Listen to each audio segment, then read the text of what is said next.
Most people will tell you that SEO takes too long for early stage startups, that it's a waste of time when you're at zero. Today, you'll hear proof why this is a limiting belief, and we'll show you exactly how to start. My guest today is Irina Maltseva, a Barcelona-based growth advisor who's helped companies like Aura, Sphere, Artisan, Hunter, Riverside, Nextiva, and many more build their organic growth motion from the ground up. I found Irina's work particularly interesting due to her focus on early-stage companies like Combinator alumni. They come to her with a brand new website, zero domain authority, and a fresh product. In other words, she's solving one of the hardest problems in SEO. How do you drive meaningful growth from the ground up? Before we dive in, Irina, thanks so much for joining. And thanks so much for inviting me, Nicholas. Great to be here. Thanks so much for coming on. So maybe let's start with the first question to casually start in. You work primarily with companies that have done little to no SEO before. I already mentioned that in the introduction. Walk me through what that first conversation you have with them typically looks like. Yeah, so the conversations with these companies, they look differently from the ones who already invested in SEO before, who are doing it for a while. I would say it's probably kind of 50-50. 50% is more like educational, where I need to explain some of the main concepts of SEO.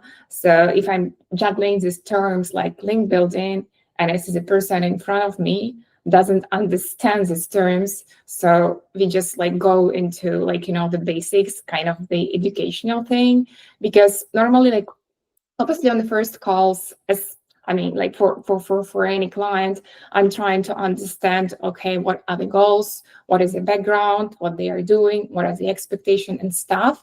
But the difference is obviously that these companies need a little bit more education because, for example, I'm working a lot with YC alumni, and these founders, pretty young founders. Like I'm working with CEOs of 24 years old, like 30 years old, and normally for them it's a first company. So they are also exploring this new channel.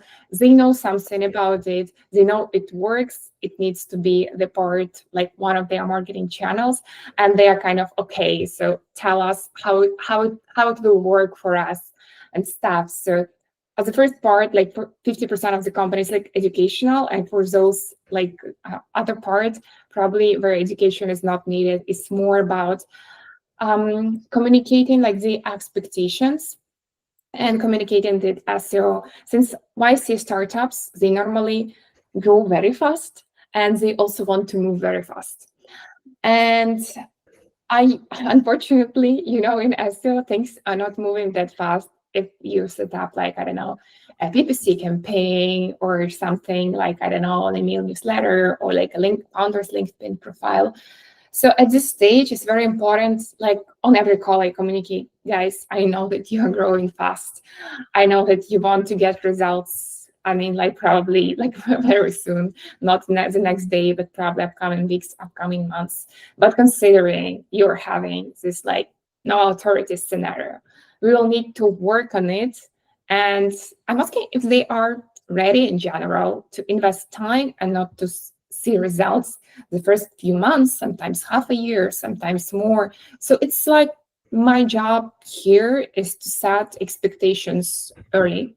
So I'm not saying, yeah, let's do SEO, you'll see something in 1 day, in 3 days, or whatever. So that's kind of an important part to start this on a first call when they first start talking with these potential customers. And what would you say, how did SEO came into their minds? Because as you said, I can imagine like a fast-growing startup leaning more towards paid channels like PPC and something, because you spend money and you immediately get distribution. So what makes them think about SEO in the first place? I think it's kind of in my scenario, a lot of founders, I normally talk directly to founders in the first calls. They are very open-minded, and when they start as a startup, they want to test all of different channels. And obviously, I don't know, if you even Google something like top ways to grow a startup, or like top digital marketing channels. SEO will be one of them. I think, I don't know exactly. I never asking them, how did you learn about SEO? I probably will ask, like, how did you learn about me or something? But this I never ask. But for me, it's kind of on the surface. If you search, if you talk to other people, it's one of the key like driving channels of traffic, revenue. Traffic, unfortunately, a bit less these days, but still revenue. So I think that's why they're exploring it as one of the first channels. Interesting. And you mentioned setting expectations, that this is a key part of your job. Walk me through, like, maybe one of the recent conversations you had. What are the expectations you set? So if I would be a founder and I would say, okay, can we get results like in 6 weeks? Can we get meaningful pipeline from that? Would you say, yes, that's possible? Would you say it depends? Like, how does the whole expectation setting conversation looks like? So first of all, I'm telling it's a long process. How long?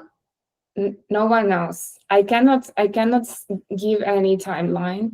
And I think this is something where what sounds probably a bit confusing to the founders, because first you can start talking to a professional and this professional tells you, I don't know, just because there is like so many things that impact in it.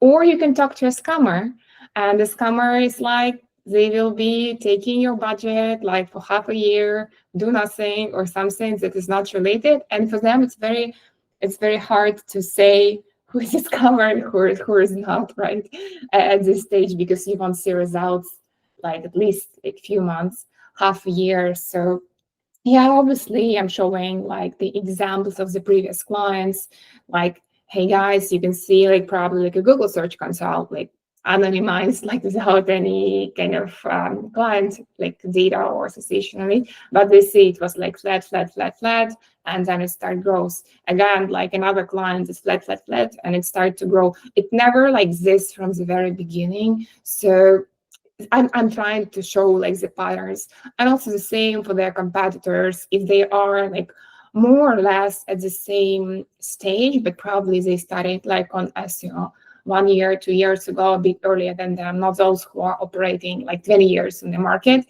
they will see that this is something that they can expect. So like more or less showing them what's happening on other websites in their industry, like with my clients, just like to give a bit of background.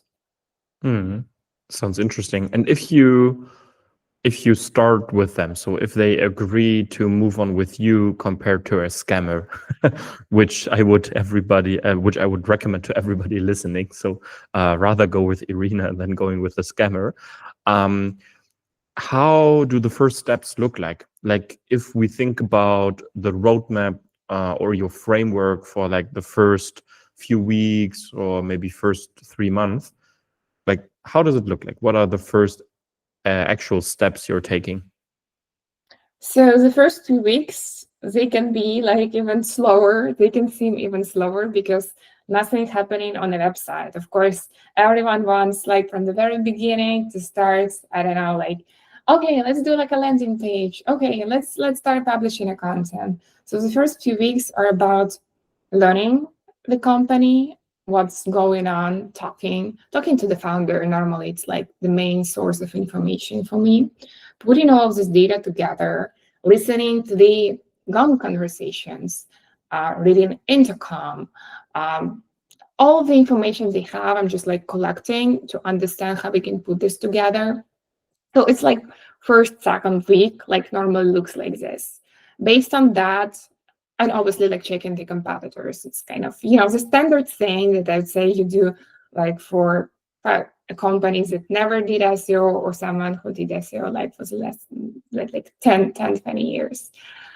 In this case, if we are speaking about someone who comes to me with a DR0 website, it's the next step is to find the opportunities for them where they can start growing. And it's the most challenging part, because like the keywords that those clients want to target Like, for example, if you're taking, I don't know, a startup and a sales niche, they obviously want to get visibility in best sales tools or best sales automation, blah, blah, blah. And I cannot do it for them. I cannot even start targeting this keyword probably in the next 6 months, even in 1 year, even like depending, like in 2 years, because if you see HubSpot, Forbes, and those big players, just like even if you build crazy amount of backlinks and write the best content, it won't work because just like the main authority is lacking. So the goal on the first month is just like focus on building the authority, and also obviously try to find this low-hanging fruit which we can target. I'm trying to stay away these days from top of the funnel content for reasons, so like 0 clicks, AI reviews, ChatGPT serving better than like our content and stuff. So, and also the problem is that bottom of the funnel is hard to attain, because bottom of the funnel, those best like keywords, they have a very high difficulty. So we are trying to find for them something in between. So to make sure they're getting visibility, getting those clicks at the end with those terms that are related to their business and what actually customers are asking about based on the gone conversation, intercom and stuff. So first step, if I can summarize it, is just like to find those low-hanging fruits and slowly start building authority. And once we are feeling we are at this stage, things are slowly growing, we are getting visibility for those articles or for those pages that we build with this like kind of easy but relevant keywords, we can make next step and we can target more difficult keywords, not obviously those like keyword difficulty 80 plus, but something a bit more difficult. Now, if I'm listening to you and hearing your first steps, being listening to Gong conversations, reading intercom, I suppose support tickets and all that stuff, or like maybe chat conversations, it makes total sense. But then I listen to people that adhere to maybe a more classic SEO playbook, and they will probably start with keyword research. Now, I'm wondering, obviously, why do you start with the customer research instead of going to a SEMrush or Ahrefs and just like looking up keywords that you want to target? So customers are always first. We are not doing SEO for Google. We are not doing SEO or GEO for ChatGPT. There are some keywords. I mean, there can be like lots of keywords, thousands and thousands related to sales. But how do we know that these keywords are related to the audience? First, we need to ask them. Second, we need to read what they are telling based on the previous conversations and stuff. So an idea is first just like to read, like to consume lots of information, and then to match them with this existing keywords like in Ahrefs and SEMrush and stuff. Because if you do it like vice versa, you target the keywords that are probably easy to attain for you, but then you're ranking, you're getting some visibility, clicks, impressions, stuff, but they're not converting just because it's not the audience, it's not what people are looking for, it's not what they're asking. So I prefer doing like kind of reverse things. First research, and then like on the audience, on what they need, and then matching those keywords, matching these like questions of the audience with the keywords itself. Now, in my introduction, I already mentioned a company you worked with, which is Artisan, and they maybe also have launched other products now, but they, I think, started with the AI SDR, so Sales Development Representative, or AI BDR, Business Development Representative. And these topics, I guess, were quite new, so probably didn't have any existing search volume, or maybe a very low existing search volumes. So how do you approach this? Like, how do you approach SEO for products with little to no existing search volumes, like for Artisan? So for Artisans, it's very interesting client because they do a lot of cool stuff besides SEO that is helping SEO. So when the founder first approached, he's like, okay, we are building an AI SDR, an AI BDR as well. And I've heard already, so we started working like 2 years ago, and AI thing was everywhere. Everyone is talking about AI.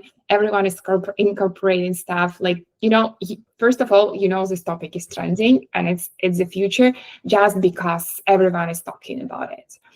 And when I checked like the Hrefs, I remember for the first time, because the founder really wanted to optimize the product page on ASDR. Like for me, the volumes were not that significant. I don't remember exactly, but it's not what you expect from one of the main pages. Like, when you are normally do it, you want like thousands and thousands of people searching for it. But it was just like probably 100, I don't know, like 200, 300, not that much.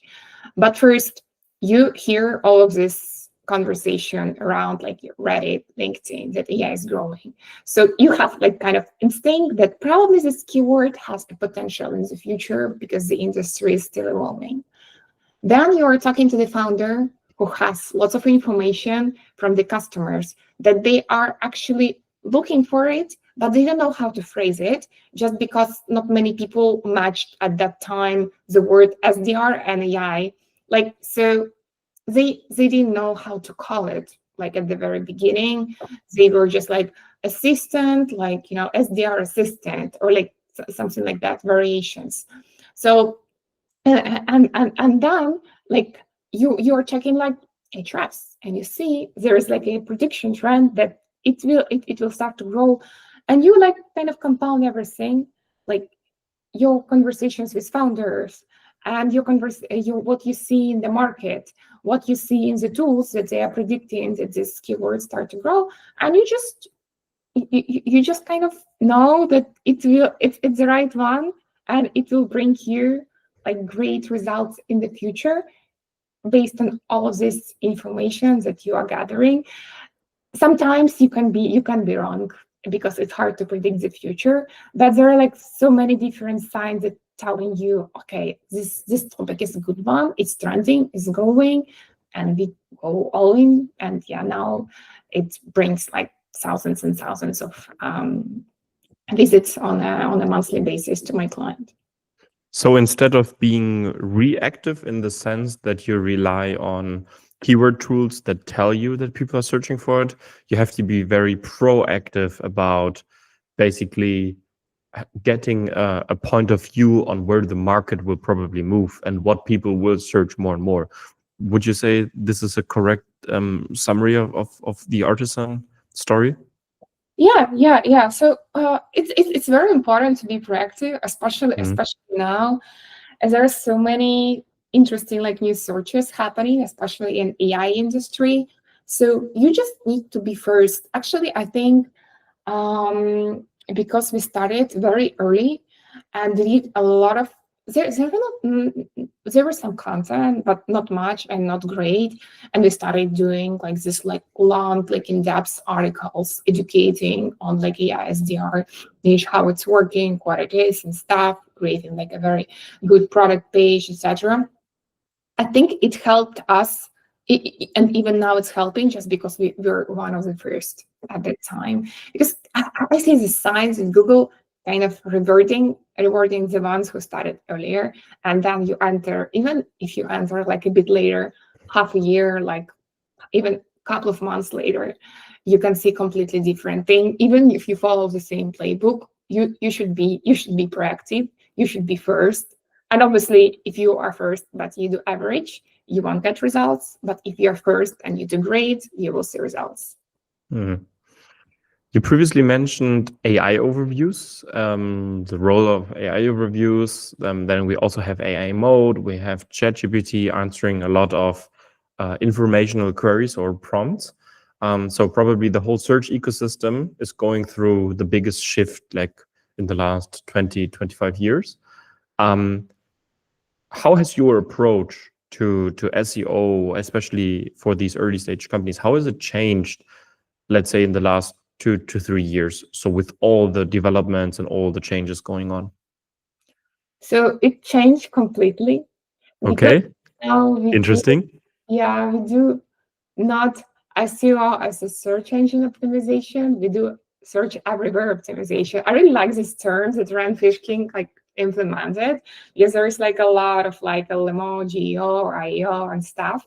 But it really describes that now you are not a professional in one niche. You need to optimize for all of the platforms where the search is happening.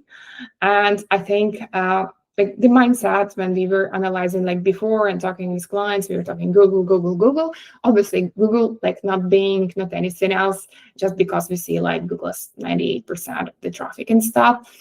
But now, since we see the trend is growing, and obviously Google will be always a little bit less, and AI search always will be a little bit more since the user adoption growing, we implement AI search optimization, search everywhere optimization from day one.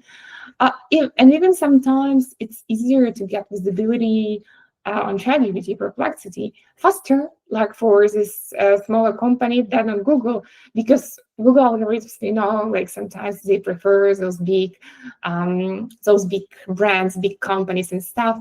That ChatGPT and algorithms are different, and sometimes it's easier to get visibility there. So we start doing kind of everything from day one, just because if you don't focus on it right now, probably if you start focusing it in 1 year, you will be really behind.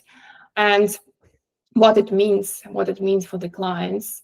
So getting visibility everywhere, it's obviously better than in one channel. I also heard this from Ethan Smith from Graphite from San Francisco. He basically said that SEO has always been in tendency more for the already grown companies. As you also said, Google sometimes prefers the companies that already built up more authority, etc.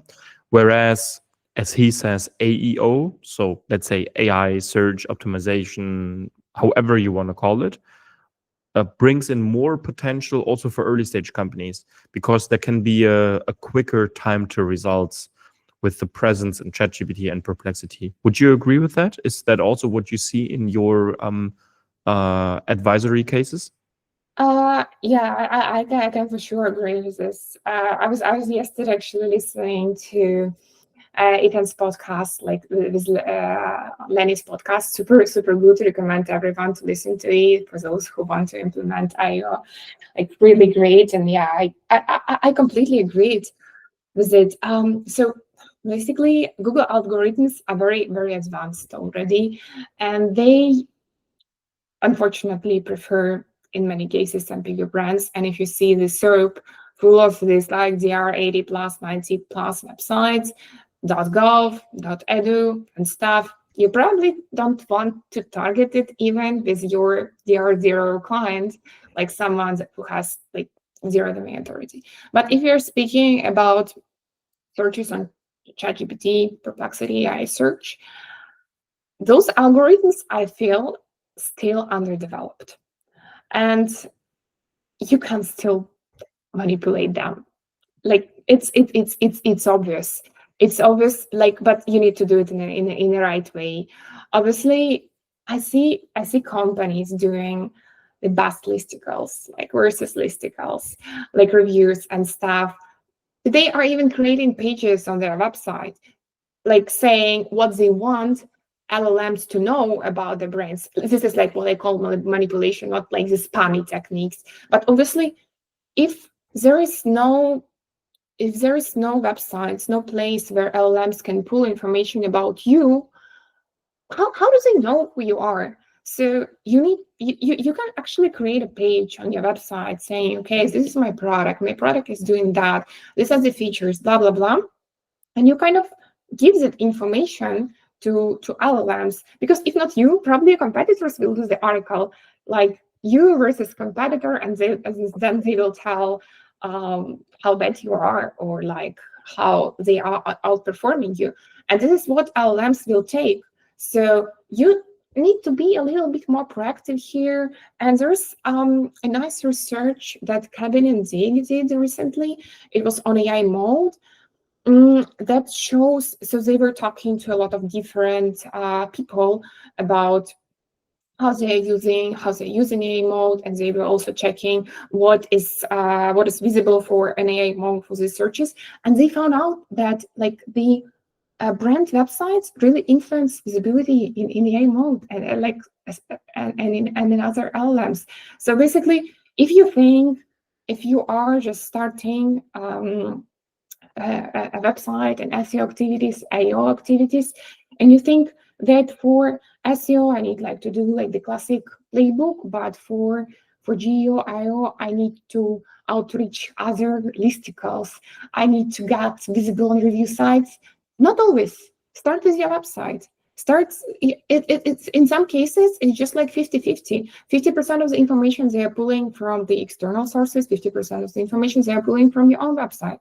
So instead of like going the hard way, you can kind of influence it with your own website. And it can be easier. It can be easier than like ranking on Google for this keyword. And this is what I see right now with my clients. So we have we do like this alternatives articles with them. And like the product finally started to get visible for this like best main keyword tools. It's like ranking like more or less like in top 5, depending on how you put the search. And we see it pulls like from our own article, like best blah blah blah alternatives. It's not from anywhere else. However, we are doing also articles on other websites, like on other review website. So it works for now. I don't say it will work like for a long time. Algorithms are changing, but for now it's easier. Yeah, it's easier. Makes sense. I think it's also in line with what I learned in my conversation with Tomasz Niskoda, who is CMO and co-founder at Surfer. He also said that they sometimes see gaps in the citations in, for example, ChatGPT Perplexity. And I think it will also correlate with Google AI mode. And then they create owned contents or on the Surfer domain to explicitly target. So their target is becoming the cited page there and then owning the narrative, or at least contributing their perspective to the narrative. And for them, it's actually a super impactful tactic. And in terms of numbers, so they obviously do a lot, but they are getting around, it's publicly available information. He shared it himself. So they are getting 20% of their paying customers from AI chatbots, assistants, however you want to call it already. So quite interesting. I'd like to go to another topic related to AI, because we marketers now often think about AI as a channel, so as a new distribution opportunity. But AI is obviously also a super powerful tool. And when I talked to founders also from early stage companies, they sometimes ask me about using AI to create like big amounts of content.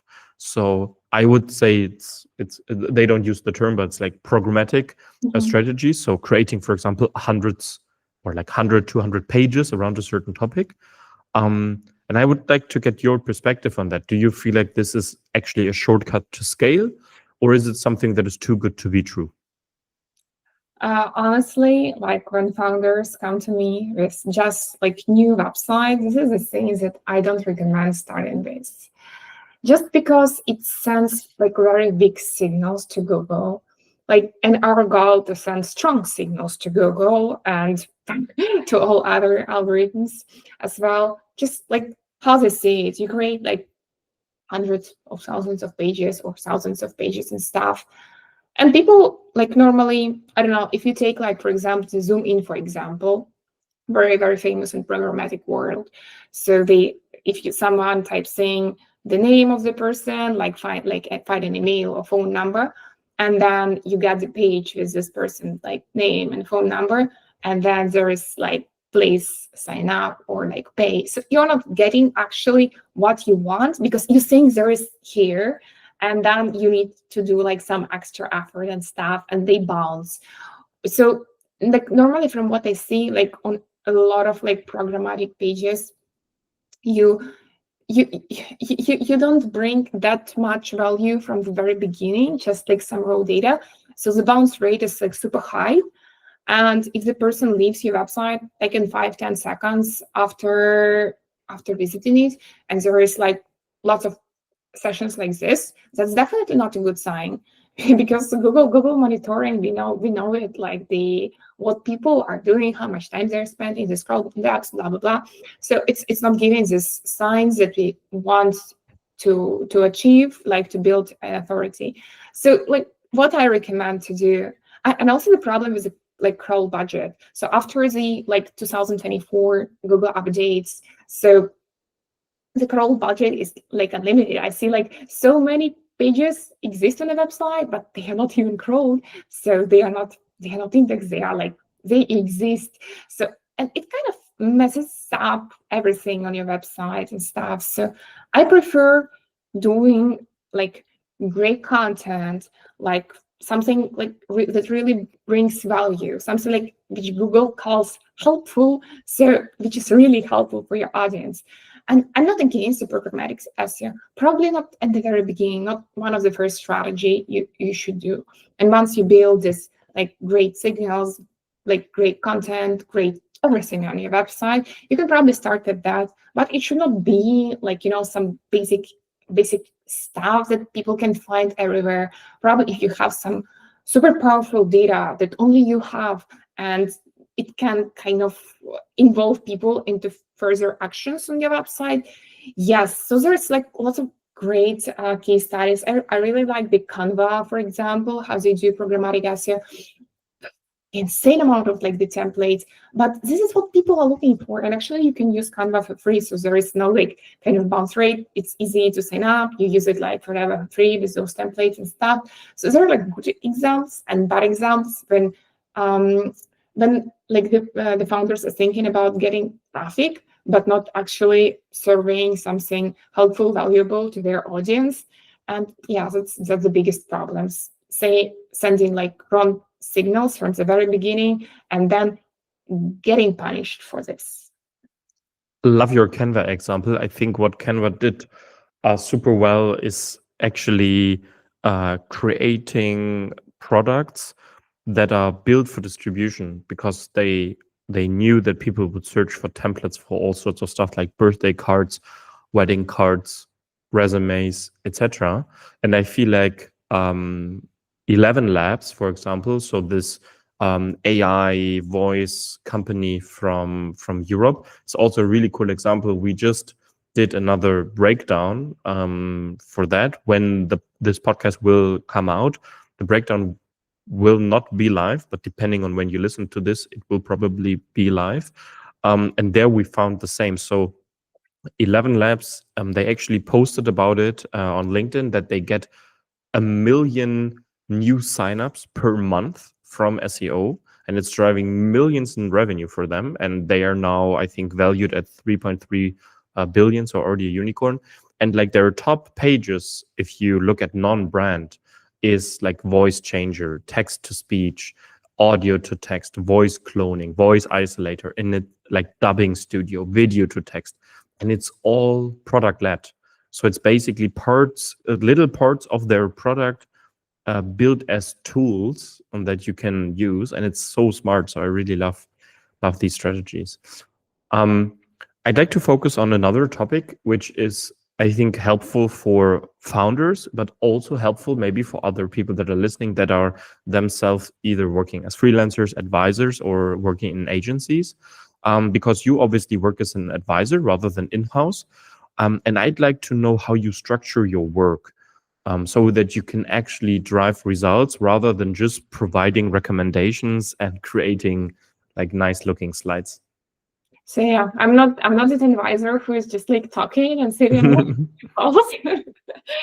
I don't know. There are like some good people like who do it, but I'm kind of trying to cover everything. We obviously do like the strategic calls, strategic sessions with clients, but 80% of the work is just like actually doing something with your hands, like, not just like only talking.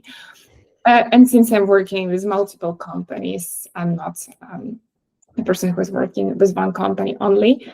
I'm just trying to focus, like this, like 20-80 Pareto principle, like on this 20% of the things that will bring 80% of the results. So not everything I can do, but for example, what I can do, like I can really focus on that, and the rest I can give as an advice to the team, and I can kind of guide them through it and do like the strategy, like oversight and stuff. So it's more it's hard to find like normally the balance being the advisor, because you can easily start like working like full time for one client, but you should really know what to focus on, which will bring results like faster, or will make the biggest impact, rather than implementing all of the strategies at the same time. And if you would put yourself in the shoes of a founder, like an early stage founder, let's say YC alumni, and they're building a cool new product and thinking about bringing on someone as an growth advisor, growth partner, freelancer agency, however you want to call it, what would you recommend them to look for? So what is basically the assessment they should do to determine if this person or agency or growth advisor is the right one for them? Yeah, I think the most important thing is that for them to understand what you're doing as an advisor, just like to make SEO, geo simple to understand. So I know like there are so many people who are juggling these big terms, blah, blah, blah, I'm doing this, I'm doing that, and no one understands like what you're doing. So first of all, if you are communicating everything you're doing like in a simple words, it's like a really good sign for the founder, just like to understand where things are moving. And besides making SEO simple, it's important to make it measurable, because I'm not talking about, okay, we publish like 100 articles and what, but measurable in terms of what did it bring for the business, like for the business revenue, for example, how you impacted it. Obviously, like this year is so super hard to attribute everything that is coming to SEO, but the advisor's goal, and I don't know, an agency goal, like whoever works externally, is just to make SEO measurable, so the founders know how the progress is moving. You obviously need to create all of these dashboards and stuff, so where they can check even without you and understand what you're doing and where things are moving. Like for example, with my clients, everyone has access to the Custom Looker Studio report, where like there are like lots of different tabs, but there is like only one tab. Super simple, super easy. You got, okay, here is like and we're analyzing both like together in one Looker Studio report. Google like general search, and also in AI search, you see, okay, the percentage of the visitors came from AI search, percentage of the visitors came like from the traditional search. You see the conversions, and you can also compare the conversion there. You can see the time span and all that stuff, all of the pages that bring you like this traffic, referrals and stuff. So like my goal, honestly, to make it as simple as possible, without overcomplicating, like with tons of reports and stuff. And yeah, if it's easy to understand for the founder and is growing, these are the best indicators that your advisor or your agency is doing a great job. Now, speaking of real-time dashboards, Looker Studio, when I talk to, I would say, old school agencies, which I like to sometimes call legacy agencies, I have heard the objection towards real-time dashboards that you can't control the numbers that your client is exposed to. So this works, this does not create any problems if the numbers are looking good, but if the numbers might not look as good as expected or like not move in the right direction, obviously a founder or a marketing leader would look at it and maybe get angry or be disappointed. So what would be your response to them to overcome this objection? Because obviously transparency is great when it's going well, but transparency can be challenging if it's not going well. So I think it's like more of the communication issue, because for me, like, the transparency is number one. I have nothing to hide. Everyone in the companies like normally have access to what I'm doing. We have like the Asana dashboard that everyone can check and see the progress. Also, they can see like Google Analytics, Google Search Console, like Ahrefs tracking, ranking and stuff. So everything, I'm trying to update it on a real-time basis because I don't have anything to hide. And if things are not going well, which are often the case in SEO. Today have position 5, tomorrow we have position 7, and it's not the point to panic and to hide this number. It's like a recent example I will tell you. So with one of my clients, we do like rank tracking just in Ahrefs. And since like last month, when it happened, like in September, so Google bans this like the NAM100 parameter, and everything like looks super red now in the rank tracking tools. So all the positions, you can see only like the first page position, like the rest are invisible, the organic keywords like all in red and stuff. And the client saw this and they're like, oh, very nice, look, it looks alarming.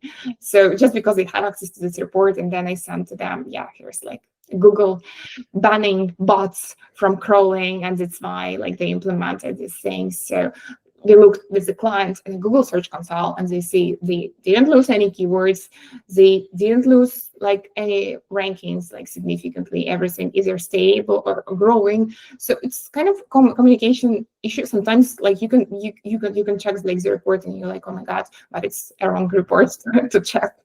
So yeah, being transparent, I think it's very important for you as an advisor or an agency. I hope legacy agencies will listen to this and maybe change their approach. Now, speaking of approach, you obviously chose to go the route of being an advisor that works with several companies compared to going full-time in-house with just one company. What's, from your perspective and also from your experience, what is the most interesting, the most fascinating thing about not being full-time in-house with just one company, but working like with a wide range of companies? Oh, you learn insane amount of things. Not like every week, but every day. Just because you are in different industry, all those different things are happening. For me, just like more fun. Honestly, I was like at my last work, I've been working like three years, like with the same client. That was kind of a great company and stuff. But that kind of movement, I was missing it. That like, okay, there is something happen here, there is something happen there, and there is always like this movement where you are learning, where you are doing some stuff that you probably never heard about like a month before. So yeah, for me, it's just like, I don't know, an interesting way to learn things and to help other companies grow this way. And I don't see myself now, for example, working for one company just because I want more, I want to help more, I want to do more. And that's just like my way of doing things, of thinking. And I can imagine your clients also particularly valuing this wide range of experiences and insights you can bring to the table from different cases. Yeah, actually, this is something that we bring up in the calls, because, like, for example, if we see there is something happening, I don't know, for example, like some decline or some Google update, for example, and the clients are asking, Irina, do you see the same with the rest of your clients in the other industries? And I'm saying, yes, it's affecting everyone. Or, for example, when everyone started to panic about AI overuse rolling out, like AI mode, the clients obviously started to panic. Okay, where our clicks are going? Impressions are up, clicks are down. We have this crocodile mouse, and you need to, actually it helps to show clients that they are not alone, so they're not stressing much about it, because it happens to everyone is a business. And if you're working, like, for example, only in one niche, I don't know, like finance, martech, probably this thing can be affecting only your niche. You don't know what's happening in the others. But since I'm working with a wide range of niches, so I have clients in cybersecurity, I have clients in martech, sales tech, like taxes. So all of the SaaS businesses, but different industries. And we see if there's like some big rollout happening on Google side, we see this pattern, like that is happening, something like some movements on every Google Search Console, or if it's a specific issue, like with one of the clients that, okay, we can dig deeper into this because it's not applicable to all of the websites I'm working with. So it helps to see like the bigger picture. Makes a whole lot of sense. Now, let's put ourselves in the shoes of an early stage founder again, for one last time. And let's try to wrap up all the knowledge you dropped and all the great insights you shared. And I always like to wrap the conversations with very practical advice that people can take away from the conversation and ideally start implementing right away. So if you had to give 2 to 3 practical or tactical pieces of advice to a founder, either launching a new product today or maybe wrapping up their time at Y Combinator, and they haven't touched SEO yet, what would these pieces of advice be? Yeah, that's a good question, because so I would say be visible early. As a founder, probably at the very early stages, like pre-seed, you don't have a lot of money to invest into SEO. Probably you will have advisor, but you won't have like crazy budgets to invest into content or link building or other activities. So what on your end as a founder you can do, you can join webinars, you can go to podcasts, you can where you can talk about your product, go and talk about it, because it leaves the footprint on the web. And especially if you can control the narrative, great. If you did a podcast, ask for a backlink to your homepage and ask for a description, to add a description about your product. So it's the things that you can control as a founder, obviously, but control the narrative and spread the word about it, about your product, which is good, like for many different reasons, not only SEO. This is what actually recommended to do. I have a founder who didn't have, at the very beginning, they were raising money and they didn't have a budget on link building. So, but he was pretty visible, and he's like, okay, every time you do a webinar, just ask for a backlink. So, and he built crazy amount of backlinks with them for free, just because he didn't know that there is an opportunity to ask for it, or we did this unlinked mentions with them that save them thousands and thousands of dollars. So that's a good thing to do.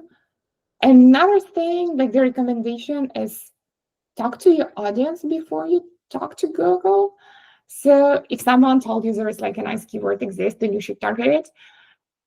Probably better ask your audience or see if this keyword is in general relevant to their problems. And if you decide to, I don't know, if you, for example, is a very early stage and you don't have an advisor, an agency, and you want to start working on the content, and you don't even have access to the SEO tools, you don't know how to use them, whatever, just create a content based on what your customers asking for, your customer support, or you, or on a demo calls on a regular basis. That's a good start. That's the best start, something that you can do. And the third thing, the last one, is stay consistent and don't give up. You start doing SEO, please don't give up in 1-2 months. Wait, if you're working not with a scammer, but as a decent professional, you will see results, but not immediately. The main authority needs time to be built. And unfortunately, no one can speed that up. So just be consistent, invest time, invest into great content, and you will for sure see the results. Great. I feel like especially the first one is really non-obvious. So I haven't heard this piece of advice anywhere yet. So, and the idea of leaving this footprint ties really back to your change of the acronym SEO from search engine optimization to search everywhere optimization, and just thinking about where you can leave traces of your product, etc. So this is awesome. Obviously, the others also. Irina, I told you beforehand that I was looking very much forward to this episode because I expected you to drop some serious knowledge, and I feel like you fully delivered on that. So thanks so much for that. Thanks so much for so many insights. If people feel the same like me, either listening to this or watching this, and they want to follow you around, hear more or see more of the stuff you are putting out, what's best to follow you? Yeah, LinkedIn. I'm pretty active there. Probably not always fast to respond, but I'm doing my best always to clean up my DM. But yeah, I'm responding to everyone. Probably a bit time to wait, like 1 day, 2. Yeah, but please follow me there, and nice to connect with everyone in the industry and outside of the industry as well. Awesome. So people go to LinkedIn, follow Irina. We'll put the link to her LinkedIn in the video description below. But please don't spam her DMs, and only write her if you are a founder or marketing exec searching for support. And otherwise value her free knowledge she's dropping. Irina, thanks so much. Anything I will ask this, I will start asking this question now because I saw it in Lenny's podcast and I really liked it.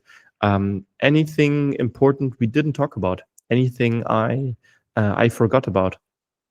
I think we covered pretty much everything. So it was kind of an intense conversation. I think everything. But I mean, if your listeners have any questions or they missing something, they can DM me. Awesome. I will for sure share more on the topics that we missed if we missed something. Okay, glad to hear. That's the best feedback for a host if we covered everything.